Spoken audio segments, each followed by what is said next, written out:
Welcome to the Voice of America in Korean. Direct from Washington, the voice of America, VOA.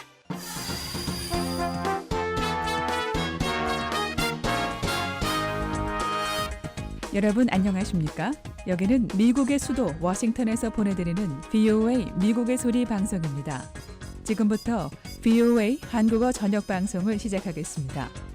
VOA 한국어 방송은 매일 아침 3시 30분부터 5시 30분까지 그리고 밤 7시 30분부터 11시 30분까지 두 차례 보내드립니다. 미국의 소리 한국어 방송은 객관적이고 공정하며 포괄적인 한반도와 미국 그리고 세계 소식과 함께 각종 정보와 교양, 오락 등 다양한 프로그램을 전해드리고 있습니다. VOA World News. VOA 세계 뉴스입니다. 바락 오바마 미국 대통령이 오늘 미국 대통령으로서는 처음으로 일본 원폭 피해 지역인 히로시마를 방문했습니다. 오바마 대통령은 아베 신조 일본 총리와 함께 히로시마 원폭 희생자 묘소가 있는 평화공원을 방문해 헌화하고 평화를 기원하는 메시지를 전했습니다. 오바마 대통령은 희생자들을 추모하기 위해 이 자리에 왔다며 우리 모두는 역사의 생생한 현장을 직접 눈으로 보면서 공동의 책임을 느낀다고 말했습니다. 오바마 대통령은 또 이 같은 사태가 재발되지 않도록 각자 무엇을 해야만 하는지 물어야 하고 인류 공동체로서 상호 연결돼 있다는 점을 재고해야 한다고 강조했습니다. 앞서 오바마 대통령은 히로시마 인근 이와쿠니 공군 기지에 들러 미군과 일본 자위대 병사들을 만나 자신의 이번 히로시마 방문은 2차 세계대전으로 희생된 모든 사람들을 추모하는 기회라고 말했습니다. 오바마 대통령은 그러나 미국의 원자폭탄을 투하해 8만여 명이 사망하고 도시의 90%가 파괴된 것에 대해 사과하지는 않겠다고 밝힌 바 있습니다. 일본에 모인 주요 7개국 정상들이 세계 경제 성장을 시급한 최우선 과제로 규정했습니다. 이틀간 열린 G7 정상회의에서 각국 정상들은 또 북한과 러시아 해양 영유권 분쟁에 대해 심각한 우려를 나타냈습니다. 이번 회의에서 채택된 최종 성명에는 우선 세계 경제가 직면한 폭넓은 현안들이 다뤄졌습니다. 성명에는 수요 감소와 구조적 문제들을 실질적이고 잠재적인 성장에 부담을 주는 핵심 요소로 지목하고 포괄적이며 일자리 창출이 가능한 성장과 사회 전반의 이익이 보장되도록 각국이 함께 노력할 것을 약속했습니다. 정상들은 이어 북한에 대해 유엔 안보리 결의를 준수하고 핵무기와 미사일 발사 등 모든 실험과 도발적인 행동을 중단할 것을 촉구했습니다. 이와 함께 러시아의 우크라이나 크림반도 병합이 불법적으로 이루어졌음을 재확인하고 추가 제재를 경고했습니다. 정상들은 이 밖에 중국을 직접 거론하지는 않은 채 남중국해의 영유권 분쟁을 해소하기 위해 지원할 것을 약속했습니다. 일본에서 열린 G7 정상회의에서는 영국의 유럽연합 탈퇴 여부에 관한 문제도 심도 깊게 다뤄졌습니다. 이는 본래 회의의 공식 의제는 아니었지만 주요 7개국 정상들은 만일 영국인들이 다음 달 국민투표에서 유럽연합 탈퇴를 결정할 경우 세계 경제에 재앙이 될 것이라며 입을 모았습니다. 이와 관련해 앙겔라 메르켈 독일 총리는 이번 회의를 통해 각국 정상들은 영국이 유럽연합에 남기를 바라는 강력한 신호를 보내고 있다고 말했습니다. Washington, VOA. 지금 여러분께서는 VOA 세계뉴스 듣고 계십니다. 일본 도쿄 하네다 공항에서 오늘 한국 김포공항으로 향할 예정이던 대한항공 여객기가 이륙 직전 엔진에서 불이 나 탑승객들이 긴급 대피하는 소동이 빚어졌습니다. 일본 교도통신과 NHK 방송 등에 따르면 당시 비행기에는 승객과 승무원 319명이 타고 있었으나 엔진에서 연기가 난 뒤 곧바로 대피해 부상자는 없는 것으로 알려졌습니다. 공항 측과 소방당국은 소방차와 소방대원 등을 긴급 투입해 화재 발생 30분 만에 진화 작업을 완료했습니다. 경찰은 조사 결과 공항이나 항공기에 수상한 사람이나 물체가 발견되지 않았던 점으로 미뤄 테러와는 무관한 엔진 이상에 따른 사고일 가능성이 큰 것으로 보고 있습니다. 지난주 지중해에 추락한 이집트 여객기에서 발생한 것으로 추정되는 신호가 감지됐다고 항공사 측이 밝혔습니다. 이집트 조사당국은 어제 수색팀이 지중해를 수색하던 중 약 5km 반경에서 사고기에서 발생한 것으로 추정되는 희미한 무선 위치 신호를 감지했다고 밝혔습니다. 이 관계자는 그러나 아직 사고기의 블랙박스, 즉 항공 기록 장치를 발견하지는 못했다고 말했습니다. 미국의 영어 낱말 맞추기 대회인 올해 스펠링비 대회에서 인도계 미국인 여학생 2명이 공동 우승을 차지했습니다. 어제 워싱턴에서 개최된 올해 스펠링비 대회에서 우승을 차지한 영예의 주인공들은 11살 니하르 장가 양과 13살의 자이람 하트와르 양입니다. 장가는 사회적 관계의 유형을 나타내는 게셸 샤프트라는 단어를, 하트와르는 교육 방식의 하나인 펠덴크라이스라는 단어의 철자를 정확히 맞췄습니다. VOA 세계뉴스 천일규였습니다.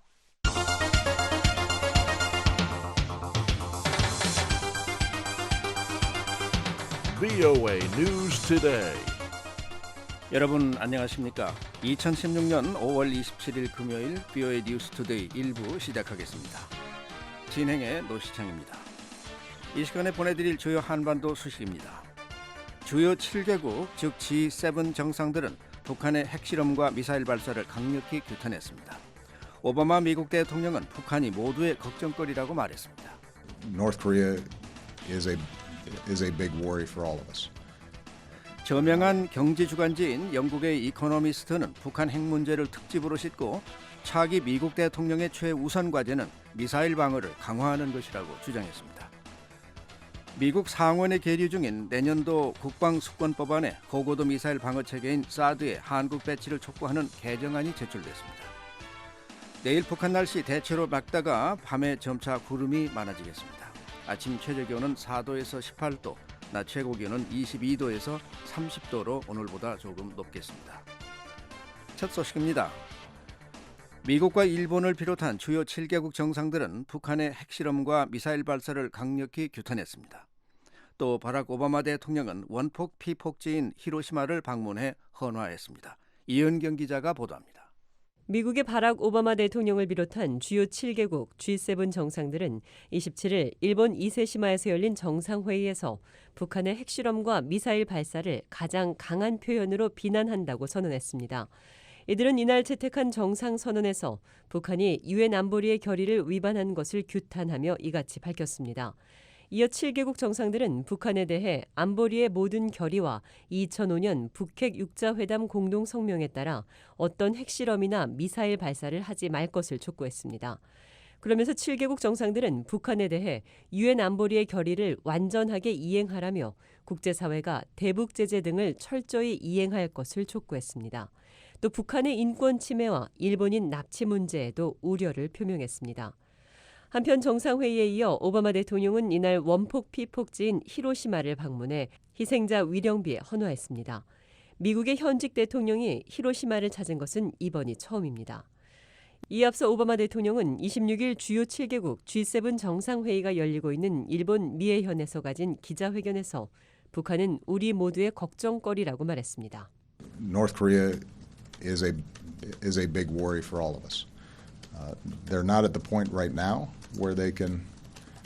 북한이 현재는 미국의 표적을 효과적으로 타격할 수 있는 수준은 아니지만 대륙간 탄도미사일 시험이 실패할 때마다 무언가를 배울 수 있기 때문에 위협이라고 말했습니다.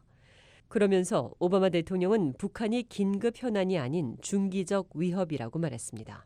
That poses the kind of medium-term threat that we have to pay a lot of attention to, and I assure you it's something that. 오바마 대통령은 북한 정권은 고립되고 불안정하며 지구상의 그 어떤 나라보다 국제 규범과 원칙을 무시할 뿐 아니라 국가 자원을 핵무기와 장거리 미사일 개발에 투입하고 있어 중장기적으로 위협이라고 말했습니다. VOA 뉴스 이은경입니다. 한국 정부는 오늘 북한의 핵실험과 장거리 미사일 발사를 가장 강력한 표현으로 규탄한 주요 7개국 정상선언을 높이 평가하고 북한이 이에 귀를 기울일 것을 촉구했습니다. 주요 7개국 정상들은 일본 미에현 이세시마에서 이틀간의 정상회의를 마치면서 채택한 정상선언에서 북한의 핵과 미사일 실험을 가장 강력한 표현으로 규탄하고 추가 도발 행위를 중단할 것과 유엔 안전보장이사회 결의와 9.19 공동성명의 준수 등을 북한에 촉구했습니다. 한국 외교부 당국자는 북한이 국제사회의 이러한 메시지에 귀를 기울여 비핵화 의지를 행동으로 보여야 한다고 지적하고 이를 위해 국제사회와 긴밀히 협력해 나갈 것이라고 강조했습니다.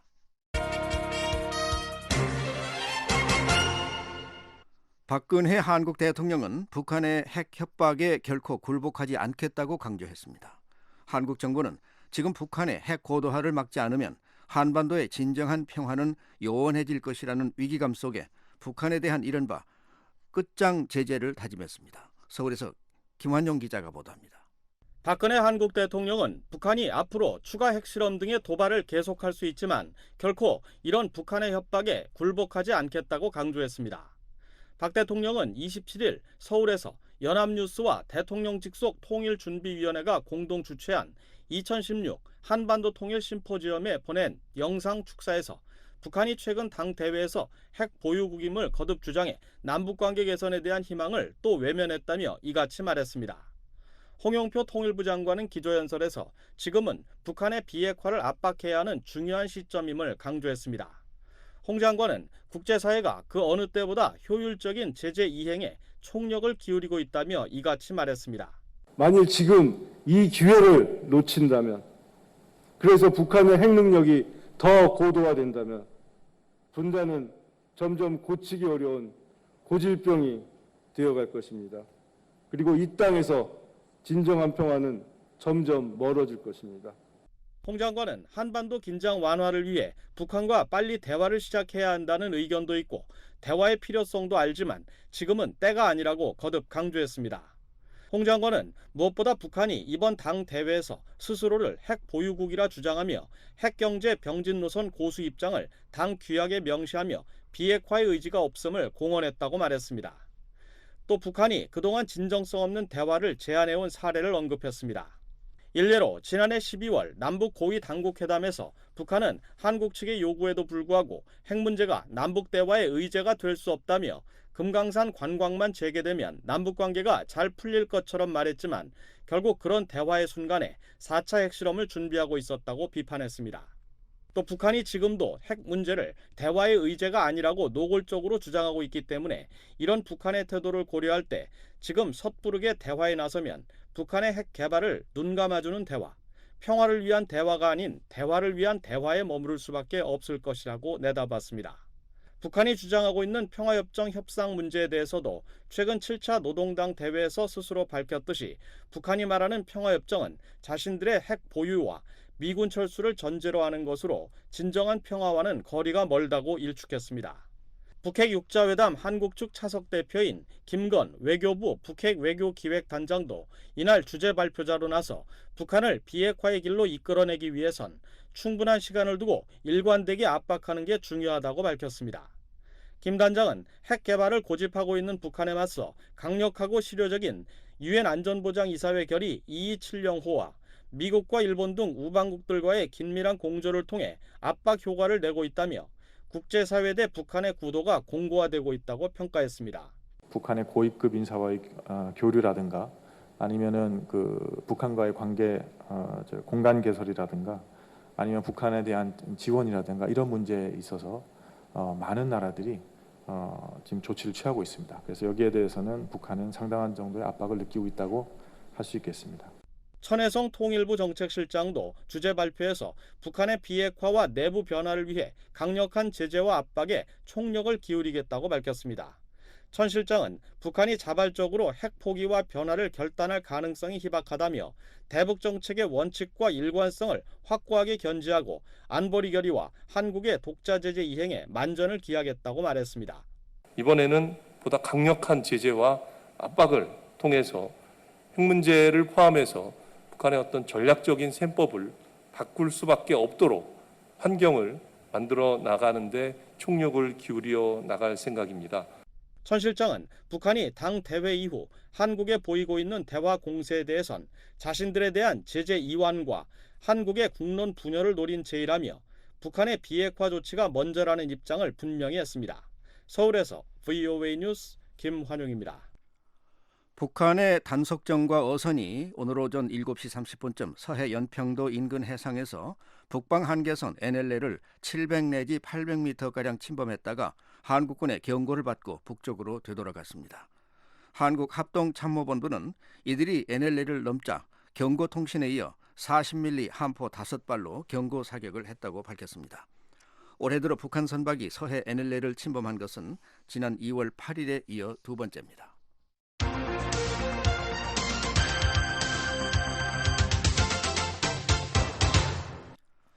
아프리카 순방길에 오른 박근혜 한국 대통령이 한반도 비핵화에 대한 에티오피아 측의 지지를 확인했습니다.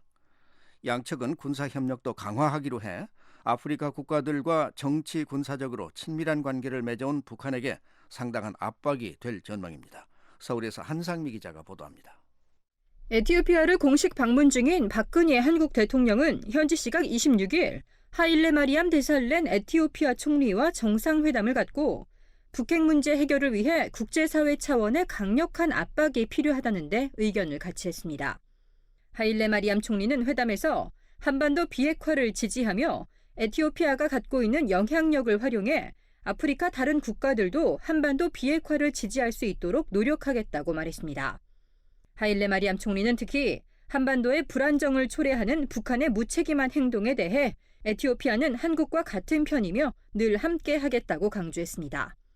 하일레 마리암 총리는 지난 3월 채택된 유엔 안전보장이사회의 대북 제재 결의도 충실히 이행하겠다는 뜻을 밝혔습니다. 김규현 청와대 외교안보 수석의 현지 브리핑 내용입니다. 한반도 비핵화에 대한 지지가 확고히 이루어지도록 노력하겠다고 하는 등 우리의 입장에 대해 강한 지지를 표명하였습니다. 이에 대해 박 대통령은 북한의 핵 개발은 결코 용납돼선 안 되며 지금은 국제사회가 단합해 북한이 핵 포기를 하지 않고선 미래가 없다는 걸 인식시켜야 한다고 강조했습니다. 양국은 또 국방협력 양해각서를 토대로 본격적인 군사협력에 나서기로 했습니다. 에티오피아는 과거 1974년 공산혁명 이후 1975년 북한과 외교 관계를 수립했으며 북한이 7, 80년대 아프리카 등 제3세계 국가들과의 외교에 상당한 공을 들이면서 친밀한 관계를 유지해왔습니다. 지난 1998년과 2002년 각각 400만 달러 규모의 군수물자 무상지원 협정을 비롯해 300만 달러 상당의 방위산업 협정을 체결하기도 했습니다. 이에 따라 박 대통령의 아프리카 대북 압박 외교가 북한이 국제적 고립을 피하기 위해 아프리카 국가들과 협력을 강화하려는 상황에서 안보리 결의안의 실효성을 높이고 북한의 외교적 입지를 좁힐지 관심이 쏠리고 있습니다. 아프리카 국가들은 전통적으로 등거리 외교, 즉 경제적으로는 한국과 정치 군사적으로는 북한과 우호 관계에 있는 경우가 많았습니다.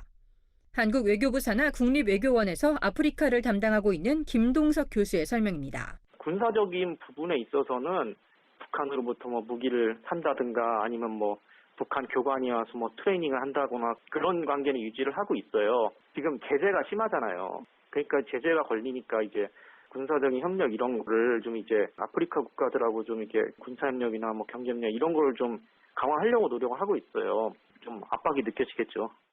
김 교수는 이어 아프리카 국가들 입장에선 북한보다 경제적으로 더 부유한 한국과 정치, 경제, 군사적 교류를 하는 게 훨씬 더 이익이라고 판단할 것이라며 우간다에서도 북한 비핵화 공감이라는 같은 입장이 나올 것이라고 전망했습니다.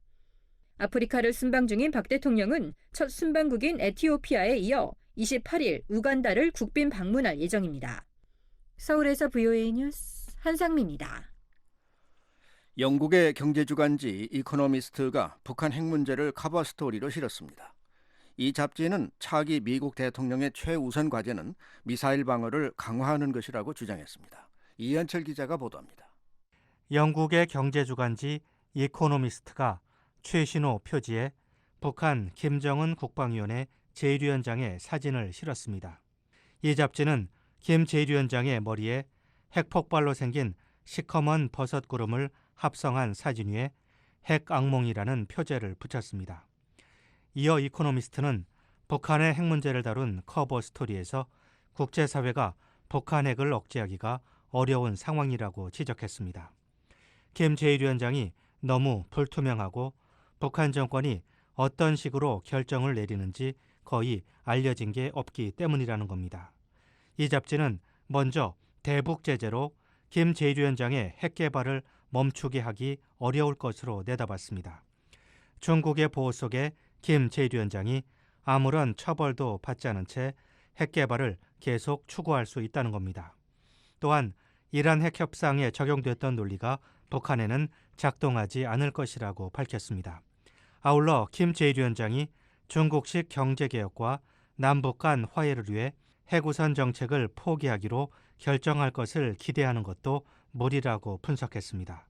김 제1위원장이 핵무기와 주민들의 생활 향상을 교환할 것임을 시사하는 징후가 전혀 없다는 겁니다. 또한 이 잡지는 북한 집권 엘리트들이 김 제1위원장에 반대하는 친위 쿠데타를 일으킬 수도 있지만 김 제1위원장은 이미 자신에 대한 어떤 도전도 제압할 수 있는 능력이 있음을 과시했다고 풀이했습니다. 마지막으로 한층 더 강경한 제재로 북한 정권이 붕괴돼 남북 통일이 이루어지고 한반도 비핵화가 이루어지는 것이 가장 좋은 결과지만 이에 따른 위험이 큰 데다 그 같은 시나리오는 중국이 가장 피하고 싶어하는 상황이라고 잡지는 밝혔습니다. 이처럼 선택할 수 있는 마땅한 방안이 없는 상황에서 차기 미국 대통령의 최우선 과제는 미사일 방어 강화라고 이 잡지는 주장했습니다. 미국은 반대하는 중국을 달래면서 새로운 고고도 미사일 방어 체제 사드를 한국과 일본에 배치해야 한다는 겁니다. 아울러 이 잡지는 북한의 붕괴를 촉발하지 않으면서도 더 강경한 제재가 가능하다는 점을 중국이 수용하도록 설득해야 한다고 밝혔습니다. 그러면서 이 같은 노력이 초기에 북한의 핵실험 동결로 이어진다면 시도해 볼 만하다고 밝혔습니다. 김정은 정권의 예측 못한 갑작스런 붕괴가 어느 때라도 가능하기 때문에 미국은 북한의 핵물질을 압류하고 파괴하기 위한 실행 계획이 필요하다는 겁니다.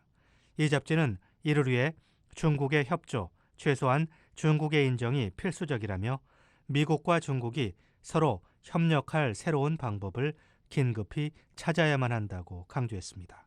BOA 뉴스 이현철입니다. 미국 상원에 계류 중인 내년도 국방수권법안에 고고도 미사일 방어체계인 사드의 한국 배치를 촉구하는 개정안이 제출됐습니다. 미국 의회가 이를 그대로 반영해 채택하면 미국, 한국 간 사드 배치 논의에도 영향을 줄 것으로 전망됩니다. 김영권 기자가 보도합니다. 코리 가드너 상원 외교위원회 동아시아 태평양 소위원장이 24일 미국 국방수권법안에 사드의 한반도 배치를 촉구하는 개정안을 제출했습니다.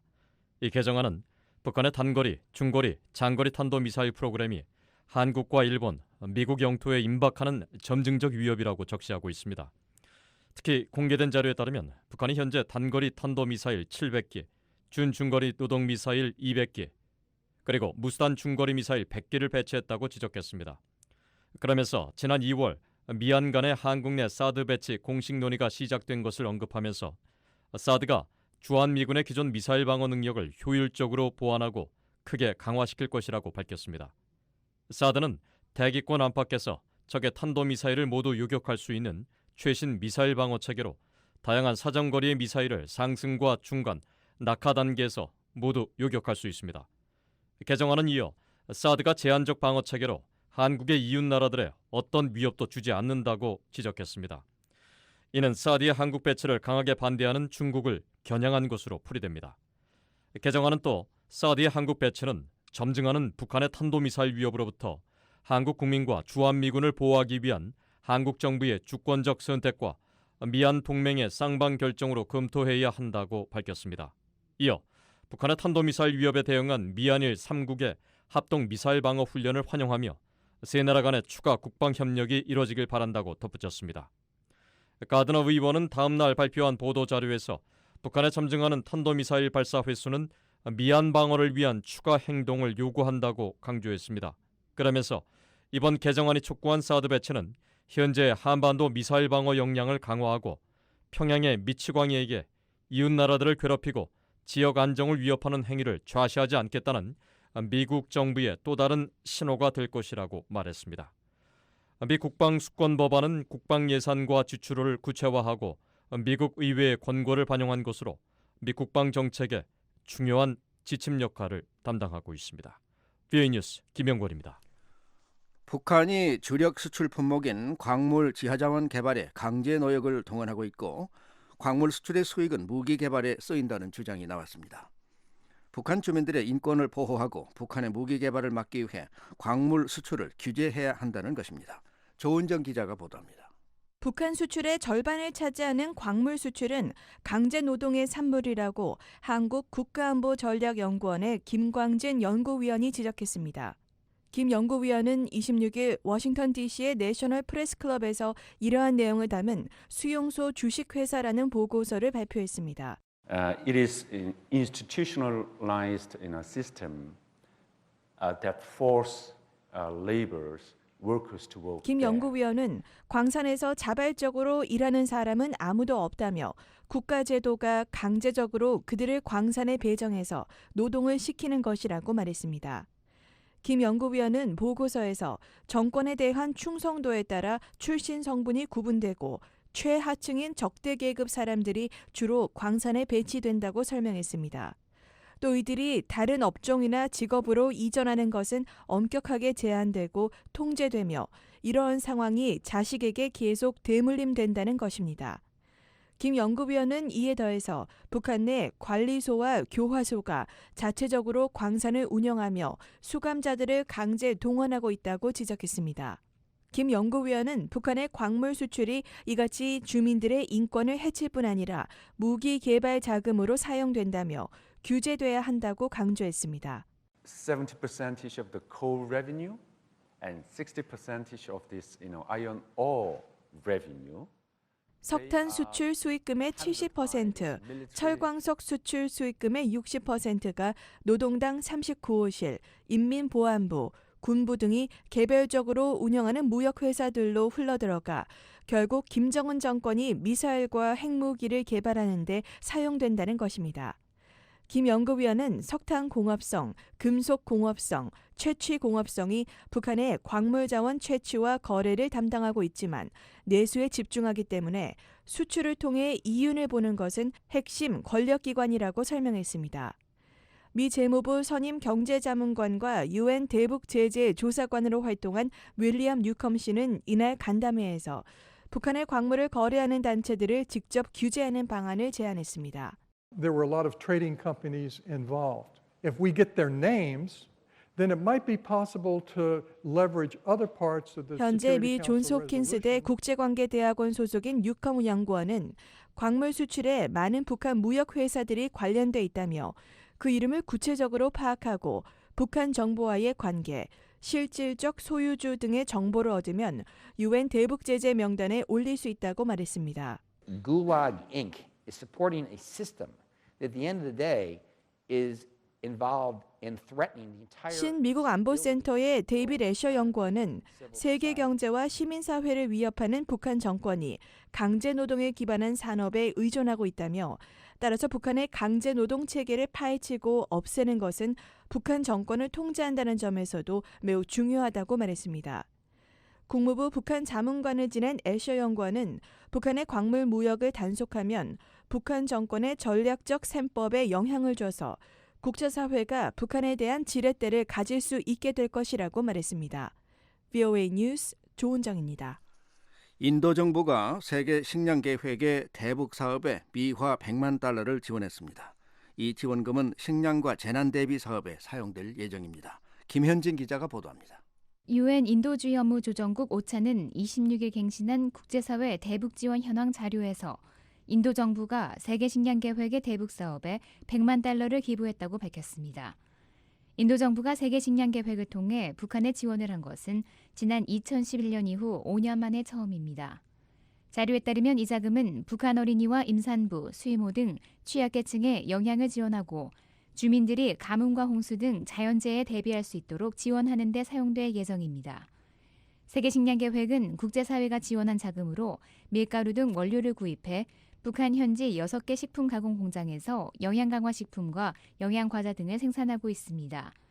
여기서 생산된 식품은 북한 내 타가소와 고아원, 소학교, 아동병원의 어린이와 임산부, 수유모 등 취약계층에 매달 전달되고 있습니다. 세계식량계획은 영양지원사업 이외에 북한에서 홍수와 가뭄 등 자연재해에 대비해 나무를 심거나 제방을 쌓는 사업도 진행하고 있습니다. 한편 세계식량계획은 오는 7월부터 주민 170만 명을 대상으로 2년 6개월 동안 새로운 영양지원 사업을 시작할 계획입니다. 세계식량계획은 8개도 60개 시군에서 새 영양사업을 시작할 계획이라며 이를 위해 1억 2,600만 달러가 필요하다고 밝혔습니다. VOA 뉴스 김현진입니다. 북한의 고위층들이 자유롭게 인터넷 접속을 하는 것 같다고 평양과학기술대 박찬모 명예총장이 VOA와의 인터뷰에서 밝혔습니다. 또 박 총장은 북한 학생들의 수학과 기초과학 수준이 높아 소프트웨어 기술 수준은 선진국에 뒤지지 않는다고 말했습니다. 한국포항공대의 총장을 역임한 박 총장은 이명박 대통령 시절 청와대 과학기술특별보좌관을 지내기도 했습니다. 평양과기대는 2010년 남북이 공동으로 투자해 문을 연 북한의 첫 사립대학으로 정보통신공학부와 농생명공학부, 산업경영학부 등이 개설돼 있습니다. 곧 의과대학도 설립할 예정입니다. 현재 평양과기대에는 학부와 대학원에 각각 430명과 100여 명의 북한 학생들이 재학하고 있습니다. 어제에 이어 박찬모 명예총장과의 인터뷰 2편을 보내드립니다. 인터뷰에 함지하 기자입니다. 북한 김정은 국방위원회 제1위원장이 집권 5년 차를 맡고 있는데요. 아버지 김정일 시대와 비교해 과학기술과 관련해 변화가 있는지요? 사실은 아버지 시대부터 과학기술에 대한 것은 굉장히 강조를 해왔습니다. 예를 들어서 제가 2000년 9월에 김책공대에 처음으로 갔을 때에 제일 먼저 보인 것이 그 교문에 걸려있는 프레카드인데요. 거기에 과학중시 사상을 빛나게 실현하자 그런 거였습니다. 물론 김정은 시대에 와서는 과학기술을 특별히 중요시하고 특히 원격 교육 같은 지방 사람들을 위한 정책을 수립했습니다. 그리고 이제 과학기술자의 복지를 위해서 평성의 은하 과학거리라든지 평양의 미래 과학자 거리를 건설해서 과학자들에게 참 많은 혜택을 주고 그리고 이제 과학기술 전당을 건립해서 금년 1월 1일에 그걸 갖다 개관했는데요. 거기는 북한의 성인과 아동들 모두에게 과학기술의 습득과 활용을 갖다가 장려하기 위한 그러한 정말 잘 만들어진 관입니다. 저도 4월 달에 거기 가봤는데요. 여러 가지로 많은 공을 들였더군요. 네. 그렇다면 지금 그 미국과 비교했을 때 혹은 한국과 비교했을 때 북한의 과학기술 수준은 한 어느 정도까지 될까요? 과학기술이라 그러면은 사실 그 범위가 넓기 때문에 그걸 갖다가 뭐 다 전체적으로 미국과 한국과 비교할 수는 없지만요. 저의 전공 분야인 컴퓨터 사이언스 그런 소프트웨어 분야에서는 전혀 그 선진국보다 떨어지지 않는 것 같습니다. 그 이유는 그 사람들이 기초과학, 특히 수학에 굉장히 공을 많이 들여가지고 실력이 많기 때문에 좀 그런 것으로서 그 좋은 알고리즘을 개발한다든지 또 인공지능에 대한 연구를 많이 한다든지 그런 것은 그 선진국에 떨어지지 않고 그 첨단 기술 그 장치를 쓰는 그러한 과학기술 분야는 아무래도 그런 걸 갖다가 구하기도 어렵고 경제적으로도 어렵기 때문에 뒤떨어져 있다고 그렇게 생각을 합니다. 그 미국의 과학 수준을 100으로 논다고 한다면 네. 한 어느 정도까지 우리가 볼 수 있을까요? 글쎄요. 그런 거는 사람마다 그 보는 눈이 다르고 그 분야가 다르기 때문에 어렵겠지만은 소프트웨어 분야는 그 물론 소프트웨어 분야에서도 어느 분야냐 그거에 따라서 다르겠지만 지가 볼 때는 뭐 미국을 100으로 볼 때 한 80까지는 오지 않았나 또는 어떤 분야는 미국과 거의 동등한 100에 가까운 분야도 있다고 생각을 합니다. 그리고 하드웨어는 아무래도 그거는 뭐 글쎄요. 그 사람들이 인공위성을 발사하고 그리고 또 핵실험을 하고 하는 걸 보면은 어떤 분야는 많이 발달했다고 보겠죠. 그러나 일반적으로 저희 평양 과기대를 두고 보면은 뭐 그 장치 같은 게 훨씬 열악하기 때문에 미국 과학기술과 비교하기가 어려울 것 같습니다. 그 아무래도 그 평양 과기대의 명예총장으로 재직하시다 보니 평양을 자주 방문하실 텐데요. 네. 그 예전과 비교했을 때 그 정보기술, 그 IT라든지 그 과학 분야의 피부로 느낄 만한 변화가 있을까요? 예, 그거는 저는 2000년 9월부터 평양에 가기 시작을 했는데요.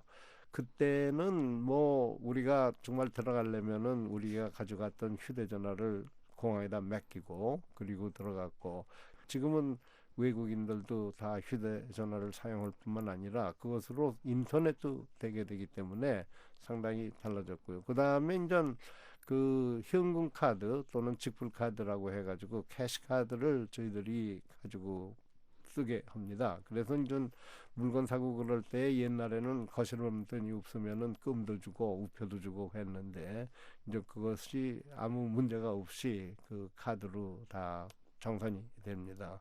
그러고 이 하여간에 그 다른 뭐 IT 분야 아니고 다른 면의 변화를 보면은 처음에는 외국인들의 행동에 굉장히 제약을 받았어요. 예를 들어서 사진을 찍는다든지 동영상을 찍는 것도 굉장히 힘들었는데 요새는 뭐 그 지하철에 가서도 사진이나 동영상까지 그대로 찍게 하고 굉장히 옛날보다 완화가 됐다고 보고요. 그 다음에 일반 주민들을 갖다 접촉하는 것도 물론 우리들이 그 안내자와 같이 다니지만은 옛날에는 안내자한테 꼭 물어보고 저거 했는데 요즘에는 뭐 예를 들어서 금강산에 가니까 그 북한 여성들이 이렇게 단체로 와가지고 우리하고 같이 사진도 찍자 그러고 아주 상당히 옛날보다 좋아졌습니다.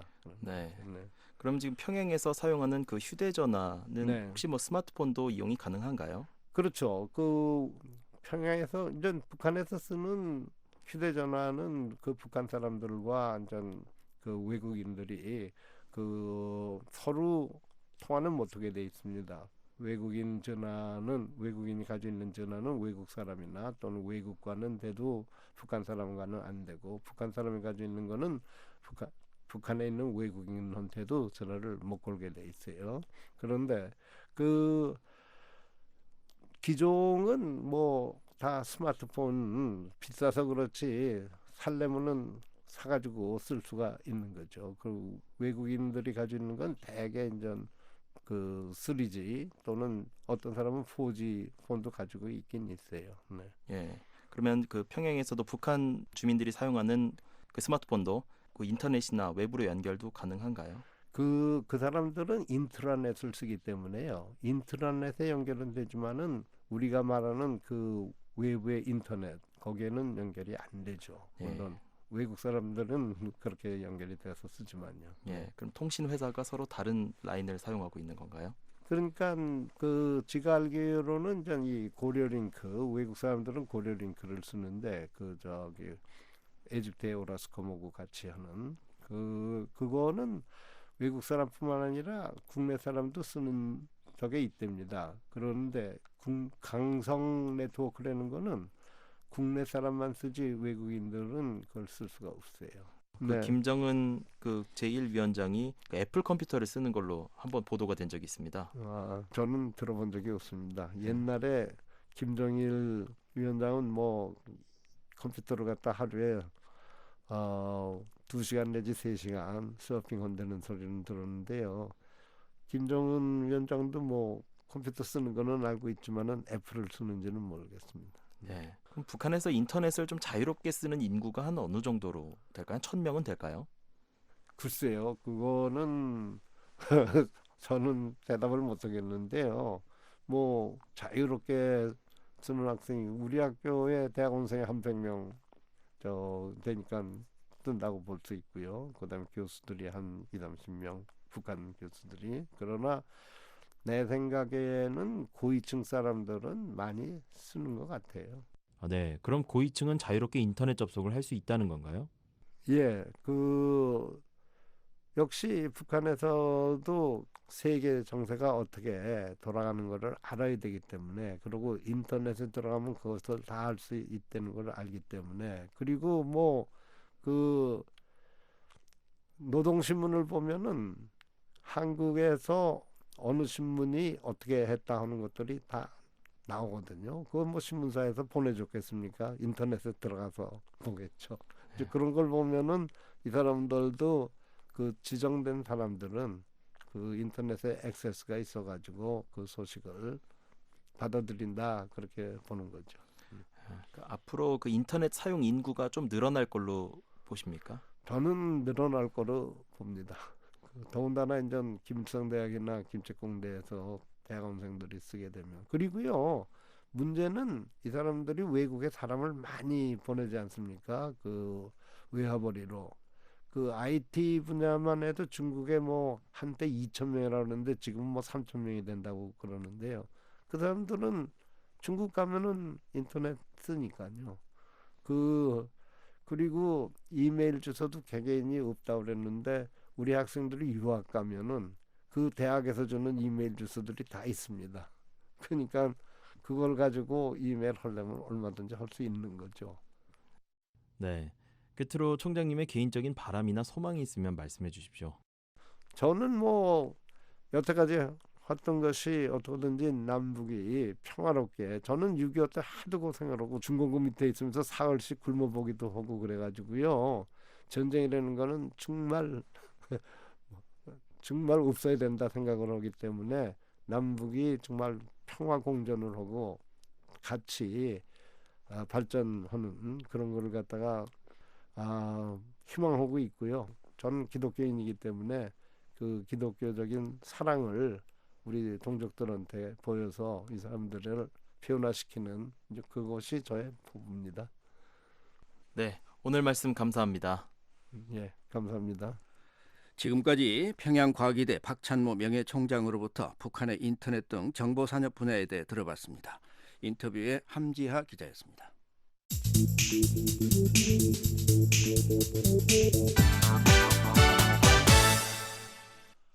통일 교육 주간을 맞이해 곳곳에서 다양한 축제가 열렸습니다. 서울 대학로 마로니에 공원에서는 통일 TIP 마로니에 축제라는 이름으로 통일 교육 축제가 열렸습니다. 서울에서 박은정 기자가 전해드립니다. 24일부터 이틀간 대학로 일대에서 통일팁 마로니에 축제가 열렸습니다. 통일팁 마로니에 축제는 어렵게만 느껴지는 통일 문제를 전시와 공연, 강연 등 다양한 형태로 풀어내는 통일 교육 축제인데요. 통일교육협의회의 이갑준 총괄팀장입니다. 오늘 마로니에 축제가 제4회 통일교육 주간에 이제 여기서 25일, 5월 24일하고 25일부터 열리는데요. 지금 모두 이제 부스가 각 부스마다 특징이 있어요. 근데 이 특징마다 저희 통일교육협의회 회원단체가 갖고 있는 각 특징을 반영해서 만들었거든요.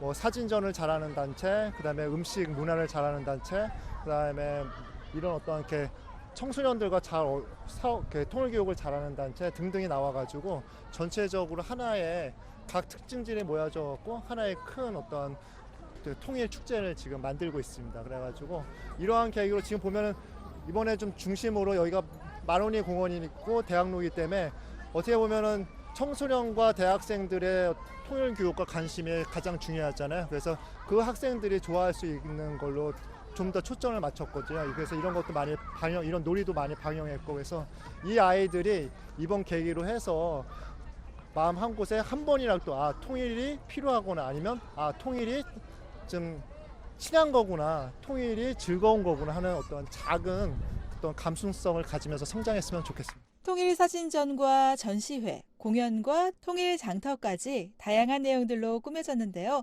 북한의 놀이 문화를 체험할 수 있는 공간은 특히 어린이들에게 인기를 끌었습니다.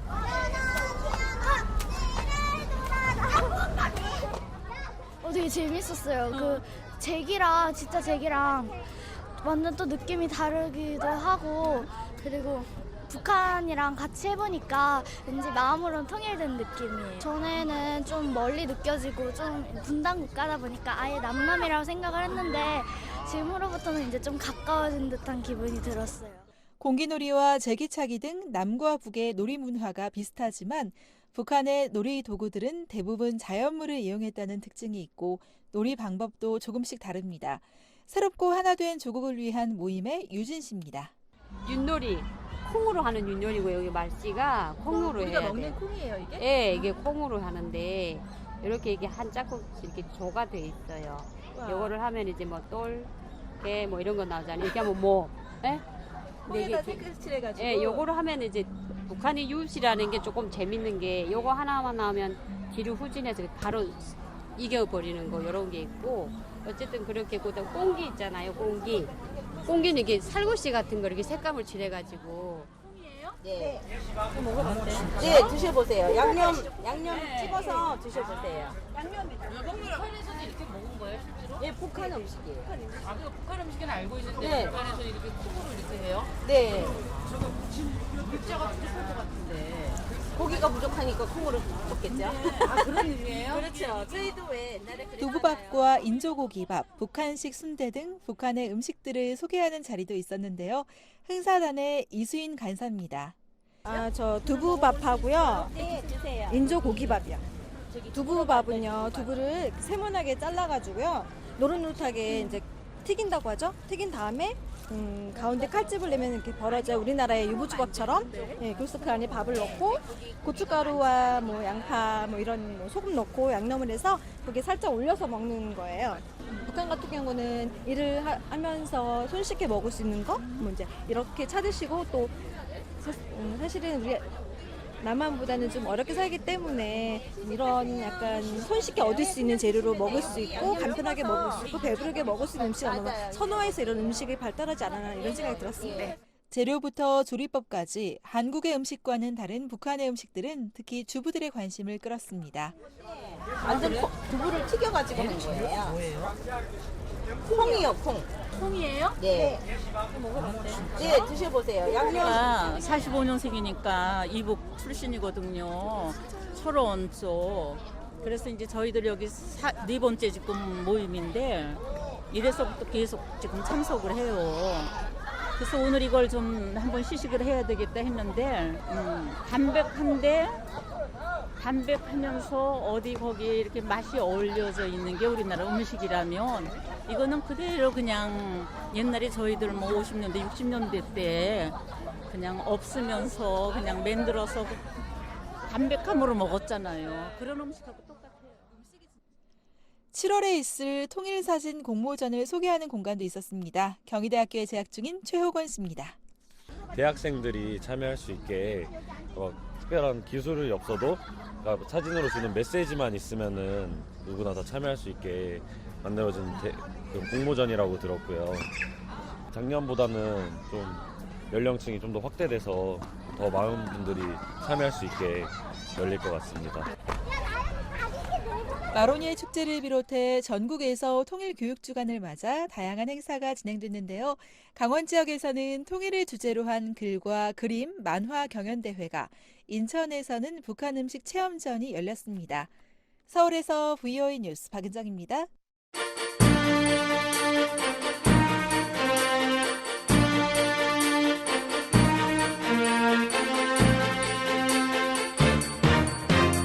오늘 한국의 이모저모를 알아보는 서울통신 도성민 기자 연결돼 있습니다. 안녕하십니까? 안녕하십니까? 서울입니다. 오늘 일본 도쿄 하네다 공항에서 한국 대한항공 여객기에 불이 났다는 사고가 들리는데요. 다행히 인명 피해는 없다고 하는데 사고 소식 좀 자세히 들어볼까요? 네, 일본 하네다 공항 활주로에 대한항공 비행기가 멈춰섰습니다. 오늘 낮 12시 40분쯤 도쿄 하네다에서 서울로 출발하려던 대한항공 보잉 777 여객기의 왼쪽 엔진에서 불이 났기 때문입니다. 다행히 탑승객들이 긴급 대피해서 인명피해는 없었는데요. 당시 비행기 안에 승객과 승무원 등 319명이 타고 있었기 때문에 자칫 대형 사고로 커질 뻔했던 그런 사고였습니다. 이 긴급 대피한 승객들이 활주로 옆에 공터로 대피해 있는 보도 사진을 볼 수가 있는데요. 하마터면 큰 사고가 될 뻔했군요. 그렇습니다. 이륙을 하려고 했던 비행기였습니다. 네. 활주로의 3분의 1 정도를 달리던 비행기가 멈춰서고 비상 슬라이드로 승객들이 탈출하는 상황이 만들어진 건데요. 이 하네다 공항의 활주로 4개 중 3개가 긴급 폐쇄됐고 소방차, 소방대원 등 100여 명이 긴급 동원돼 불꽃과 연기가 올랐던 왼쪽 엔진의 화재를 모두 진압했습니다. 대한항공은 승객 수송을 위해서 오후 4시에 대처편을 일본으로 투입했고요. 화재 원인을 15년 된 항공기 엔진 결함으로 추정을 하고 있습니다. 이 정도로 끝난 것 참 천만다행이네요. 자, 이번에는 미세먼지 관련 소식입니다. 하루가 멀다 하고 나타나는 미세먼지 때문에 한국 사람들의 건강이 위협을 받고 있다는 소식이군요. 그렇습니다. 내리쬐는 햇볕에 자동차 매연이 분해되면서 나타나는 이 공기 중의 오존 오염도, 미세먼지 농도 때문에 한국 사람들의 호흡기와 건강에 적신호가 켜졌습니다. 어제 하루는 괜찮았다가 다음 날이면 어김없이 다시 나타나는 이 오존주의보와 미세먼지주의보 때문에 작은 입자의 미세먼지까지 걸러준다는 특수 마스크가 이제 생활용품이 된 지도 오랜데요. 네. 10년 전보다 2배는 자주 발생되는 이 미세먼지에 지금 한국은 파란 하늘 보는 것이 아주 귀해진 나라가 됐습니다. 전국에서도 특히 경기도 지역의 미세먼지, 숨쉬기가 어려울 정도로 최악이라고 합니다. 그런데 이 경기도의 미세먼지가 특히 심한 이유는 뭡니까? 자동차라든지 건설 사업장 등이 많은 그런 지역적 특성 때문이라고 합니다. 단순히 생각하기에는 경기보다 서울이 그 인구 밀도가 10배가 더 높기 때문에 서울의 공기가 더 좋지 않을 것이다 이런 생각을 할 수 있는데요. 네. 서울 경우에는 버스 연료를 경유해서 LNG 가스로 바꾸는 등 그동안 대기 오염 정화를 위해서 많은 노력을 해왔었습니다.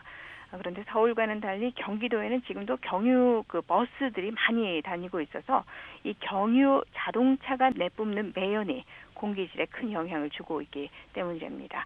오늘 서울 등 전국 모든 지역의 미세먼지, 나쁨, 아주 나쁨의 상태였고요. 초미세먼지에서 자유로웠던 지역은 한 곳도 없었습니다. 네. 요즘 들어서 오존주의보 소식도 많이 들리는 것 같더군요.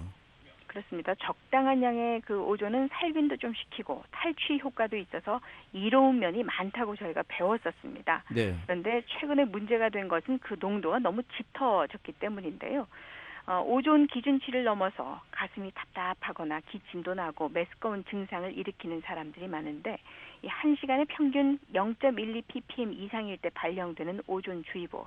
오늘 같은 경우에는 제주도를 제외한 전 지역이 한국 전 지역이 위험 수준의 오존 농도를 보였습니다. 이런 상황이 되면서 정부의 대책을 요구하는 시민들의 목소리가 이어지고 있습니다. 미세먼지와 오존을 조용한 살인자라고 비유를 하고 있는데요. 경유 자동차 매연 문제를 해결하라는 목소리가 경유 자동차에 대한 환경성을 올리려고 하는 움직임을 만들어내고 있습니다. 또 오래된 경유차의 폐차를 유도하는 등 이 환경부에서도 여러 가지 대책과 방안을 검토하고 있습니다. 네, 자, 아무튼 좋은 방안들이 나와서 깨끗한 공기를 마실 수 있으면 좋겠네요. 서울통신 함께하고 있습니다. 오늘 서울 광화문 광장에서 통일박람회가 열렸다고 합니다. 지난해에 이어서 2번째로 열리는 거라고 하는데요. 광화문 광장이 오늘 시끌시끌했다고 하는데 현장을 다녀오셨다고요? 그렇습니다. 경복궁의 정문인 광화문을 배경으로 다양한 공연이 이뤄지는 무대가 만들어졌습니다. 또 광화문에서 숭례문까지 이어지는 세종대로 길이 있는데 이 길을 따라서 통일을 주제로 한 140여 개 동의 전시 부스가 차려졌습니다. 인근 세종로공원에도 시민들의 발길이 이어졌는데요. 탈북자 정착을 돕는 단체인 새롭고 하나된 조국을 위한 모임 소속의 탈북자들이었습니다. 음식점을 운영하는 탈북자들이 모여서 북한 음식 시식회를 열었고요. 탈북 한의사, 의사, 지압사 등 탈북 의료인들의 모임인 하나사랑협회 회원들이 서울 시민들에게 건강 관련 상담도 해주고 침도 떠주고 뜸, 진맥 등 무료 의료 봉사를 해주기도 했습니다. 탈북 청소년들도 함께했습니다. 네. 대안학교라고 하는데 이 학교들을 좀 소개했고요. 북한 인권 개선을 위해서 활동하는 시민단체가 또 나와서 활동을 알렸습니다. 서울 시내 한복판에서 펼쳐진 이번 행사를 통해서 통일 관련 활동을 하는 단체와 사람들이 이렇게 많다는 것 느낄 수 있었다. 이런 시민들의 목소리도 있었습니다. 통일 박람회는 오늘부터 일요일까지 사흘간 이어집니다. 네. 자, 이제 서울통신 마지막 소식이 되겠습니다. 한국의 5060 세대, 그러니까 50대와 60대의 인터넷 이용률이 77%에 가깝다는 조사 결과가 나왔다고 합니다. 이 5060 세대들은 PC 컴퓨터보다 스마트폰으로 인터넷을 더 많이 한다고 하네요. 자세한 소식 좀 들려주시죠. 스마트폰과 태블릿 PC 등으로 인터넷을 이용하는 50대에서 60대 한국 사람들이 크게 늘었습니다. 네. 2013년 조사에서 53%였던 그 인터넷 5060 세대가 올해 조사에서 무려 77%로 껑충 뛰었는데요. 이 스마트폰이 대중화되면서 손쉽게 인터넷을 이용할 수 있게 된 것이 가장 큰 요인이라고 합니다. 컴퓨터보다는 스마트폰으로 인터넷 접속을 하는 것이 간편한 편인데 스마트폰을 사용하는 5060 세대가 그만큼 많아졌다는 이야기가 되겠군요. 그렇습니다. 인터넷을 사용하는 그 5060 세대 중에서 스마트폰 등 모바일 기기로 인터넷을 이용하는 비중이 61%나 됐습니다. 네.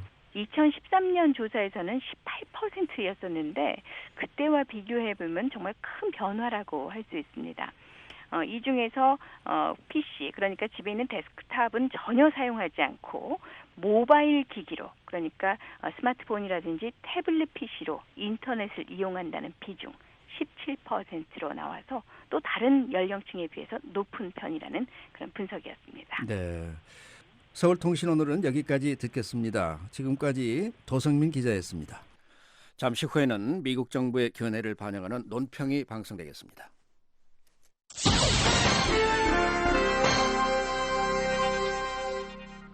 미국 정부의 견해를 반영하는 논평입니다. 이슬람 순위파 무장단체 ISIL이 잔혹 행위를 저지른다는 말이 계속 나오고 있습니다. ISIL은 자신들의 근거지인 라카에서 적에게 정보를 줬다는 혐의로 청소년과 청년 4명을 참수했습니다. 또 이라크 모술에서는 어머니가 세금을 충분하게 내지 않았다며 집에 불을 질러 12살 기독교도 소녀를 살해했습니다. 존 케리 미국 국무장관은 이런 행위가 ISIL이 잔악한 조직이라는 것을 확인시켜 준다고 지적했습니다. 이런 가운데 현재 이라크와 시리아에서 ISIL에 불리한 소식들이 속속 전해지고 있습니다. 반 ISIL 세력이 ISIL을 몰아붙여 이들의 영토를 빼앗고 돈줄을 끊고 그들의 지도자를 사살하고 있기 때문입니다. 바로 이번 5월 국제연합군의 공격으로 ISIL 소속 고위급 지도자 2명이 사망했습니다. 사망한 사람 가운데 한 명은 유프라테스 강 유역의 ISIL 활동을 적극 조종했던 아부 함자가 있습니다. 또 다른 한 명은 아부 함자의 동료로 같은 지역에서 감행된 화학무기 공격에 연관된 것으로 알려진 아부 수피아입니다. 이라크 내 지상전에서는 이라크 정부군이 전략 요충지인 루트바르에 들어가 이곳에 있던 테러 분자들을 소탕함으로써 ISIL이 큰 타격을 받았습니다. 국제연합군 대변인인 스티브 워런 대령은 루트바르가 작은 마을이지만 이라크와 요르단을 잇는 길목에 있어 전략적으로 중요하다고 밝혔습니다. 워런 대령은 그러면서 루트바르 탈환이 요르단과 이라크 경제에 영향을 주고 ISIL이 중요한 보급 지역을 사용하지 못하게 했다고 강조했습니다. 워런 대령은 또 지난주 국제연합군이 시리아 안에서 공세를 펼쳐 마을 5곳을 점령했다고 전했습니다. 현재 시리아 북부에 있는 반군 훈련소에서 ISIL과 싸울 국제연합군에 합류할 아랍 전사 200여 명이 훈련을 마쳤습니다. 국제연합군의 워런 대변인은 ISIL이 시리아에서는 20% 그리고 이라크에서는 45%의 영토를 잃었다고 말했습니다. 현재 연합군은 ISIL의 돈줄이 되는 지역을 계속 공격하고 있습니다. ISIL을 겨냥한 싸움은 여전히 어렵고 시리아 라카나 이라크 모술같이 ISIL이 점령한 곳에 사는 사람들은 큰 고통을 겪고 있습니다. ISIL이 최근 이라크 수도 바그다드에서 감행한 테러는 이들의 타락한 모습을 잘 보여주고 있습니다. 이 테러로 아이와 여성을 포함해 민간인 다수가 숨졌습니다. 하지만 이들의 잔악함과 폭종에도 불구하고 ISIL은 압박을 받으면서 매일 점령지를 뺏기고 있습니다. 전 세계 66개 나라로 구성된 국제연합군은 ISIL을 이길 것입니다. 미국 정부의 견해를 반영한 논평이었습니다. 이에 대해 의견 있으신 분은 편지나 팩스, 전자메일을 보내주시기 바랍니다. 주소는 Voice of America, 약자로 VOA를 쓰신 뒤 코리안 서비스, 주소 330 Independence Avenue, SW, 워싱턴 DC 20237, USA입니다.